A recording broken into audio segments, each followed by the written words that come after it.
Merci Madame la Présidente. Alors chers collègues, je vais essayer d'être relativement concis puisque beaucoup de choses ont été dites et que c'est en effet un texte qui a été voté à l'unanimité par la Commission Énergie. Je voudrais en premier lieu saluer le travail qui a été réalisé par la ministre. En effet, c'est un travail colossal, soutenu par évidemment ses services, son administration, son cabinet, en amont de ce projet de loi.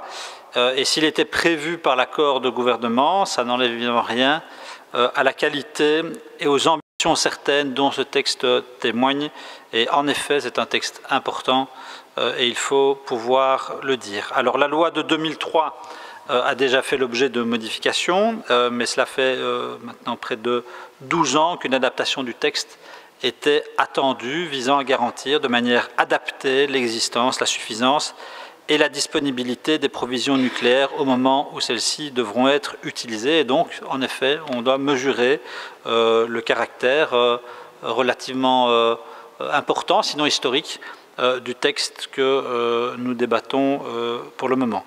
Alors, cette adaptation est d'autant plus attendue que d'ici 2025, 5 des 7 réacteurs nucléaires belges devraient être fermés et que le démantèlement des centrales et la gestion des combustibles usés devront être strictement et entièrement mis en œuvre en respectant en effet le principe de pollueur-payeur. Alors le dossier dont a hérité le gouvernement actuel est loin d'être simple.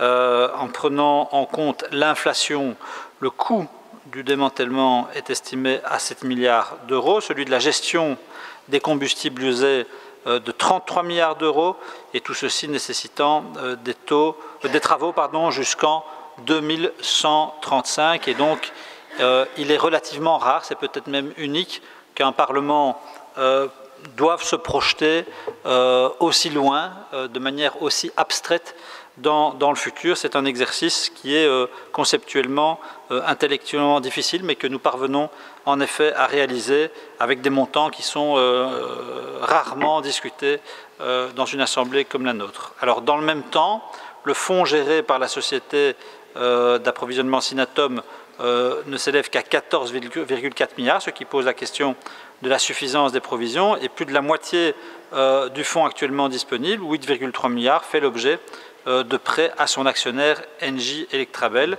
À l'heure actuelle, ces prêts ne sont soumis à aucun système de garantie. C'est un peu hallucinant, mais c'est ce que nous avons découvert en examinant ce dossier, ce qui entraîne une insécurité certaine compte tenu de l'importance des moyens devant être déployés. Donc ça, c'était la situation dont le gouvernement avait hérité. Et compte tenu de ces difficultés, nous devons accueillir, évidemment, plus que favorablement, le projet de loi dont il est ici question, lequel ponctue un travail de longue haleine, engagé en partie en 2010 par le ministre de l'Énergie de l'époque, il faut le rappeler, Paul Magnette, avec la table ronde sur les provisions nucléaires. Et ce projet doit être accueilli favorablement pour plusieurs raisons. La première, c'est qu'il renforce le rôle de la Commission des provisions nucléaires, organe stratégique, son pouvoir de décision, de contrôle et le caractère contraignant de ses avis sont donc renforcés. Et plus précisément, cette commission devra, sur certaines conditions, approuver presque toutes les opérations capitalistiques de Synatom, en ce compris le paiement de dividendes et la réduction des fonds propres. Il était en effet un peu particulier que un individu lambda qui se rend dans une banque pour faire un emprunt se voit imposer toute une série de conditions, mais que concernant Synatom, aucune de ces conditions n'existait. C'était un peu, d'une certaine manière, la logique du Far West. Alors, deuxièmement, le projet établit un cadre clair, précis et contraignant pour le remboursement des prêts entre Synatom et l'exploitant, avec l'obligation de rembourser d'ici 2025 en ce qui concerne le combustible usé et d'ici 2030 pour ce qui est du démantèlement. Et ce cadre, chers collègues, constitue une véritable assurance. Et en troisième lieu, nous devons souligner les dispositions plus prononcées quant aux responsabilités financières de l'exploitant, les descriptions plus explicites des sanctions encourues en cas de non-respect de ses responsabilités, ou encore les règles prudentielles en matière de placement d'actifs. Et en raison de tous ces arguments, notre groupe accordera une nouvelle fois son assentiment à ce texte, un texte qui, pour les raisons que je viens d'évoquer, fait face aux enjeux de la situation, est à la hauteur des enjeux.